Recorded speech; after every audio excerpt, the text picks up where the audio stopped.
not only a roadie, but somehow fell into some luck, and now I'm running this thing.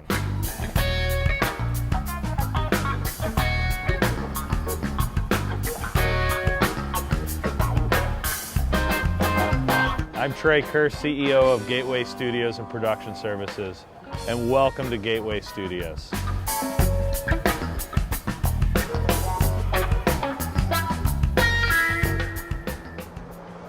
You may have driven by it, or even flown over, and wondered, what the heck is that? This 340,000 square foot cement structure tucked in Chesterfield Valley outside St. Louis is the music industry's future.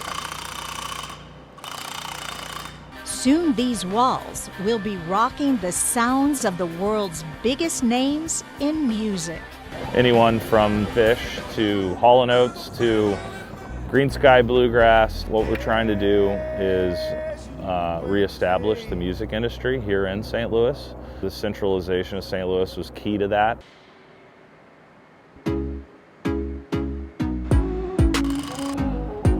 Right now we're walking into the entrance of Studio 80, which is our biggest studio, which is the size of an NFL football field. This is the workhorse. This is what people are coming to use, and this is what the biggest rehearsal facility in the country. Yeah, it's going to be called the Eras Tour. You could see a Taylor Swift in here easily. You could see a AC/DC, Billy Joel, whoever's in the stadium tour cycle at that year. This would be a facility that they could come and utilize and use. We've designed and built this building for all artists across the music industry, and I mean this building is built and designed by production people for production people. It's here to accommodate artists from theaters to arenas to amphitheaters to stadium shows.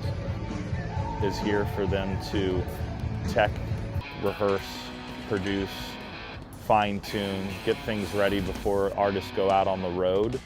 Since I was a kid, I wanted to work in the music industry and be in the music industry, and never in my wildest dreams did I think I'd be in a position where I'm running a company that's involved in some of the biggest tours in the world.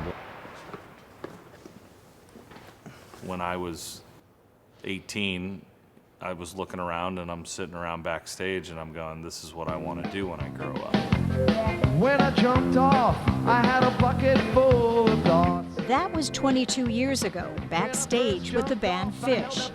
A St. Louis kid who went to Chaminade and CBC, Trey was a huge fan. Following the band around the country, he went on tour with Phish, working the band's nonprofit. Several years later, he enrolled in an LA film school, eventually landing at a video production company. That gig opened the door to a whole new world, the world of a roadie. Oh, there's another Drake. I forgot I did a whole lot of Drake. I believe I was his video engineer, if I'm not mistaken. You take a year, I'd have 15 different jobs that I did in 1 year, and it wasn't necessarily one thing. I'd be a merch guy on this tour, a video guy on this tour, a tour manager on this tour, and a backline tech on this tour, right? It just varied. You pick up work where you get work, and when you're not working, you're on vacation, and when you're on vacation, you're looking for your next meal. GD50, Grateful Dead's 50th anniversary at Soldier Field. So GD50, I ran the camera in the pit. And when they got acquired, I was working for them and then still going out and doing massive world tours, whether that was Maroon 5 or Drake or, Phish or countless others. Maroon 5, there you go. For me, Maroon 5 was like the end of the last tour I ever did before I started my own stuff. So loaded into inventory. Nice work.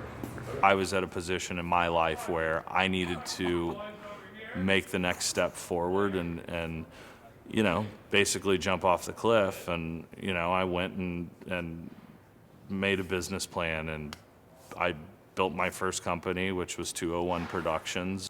They're working on Earth, Wind, and Fire? That, EDM show. There you go. That company is now part of Gateway Studios and the backbone of its future.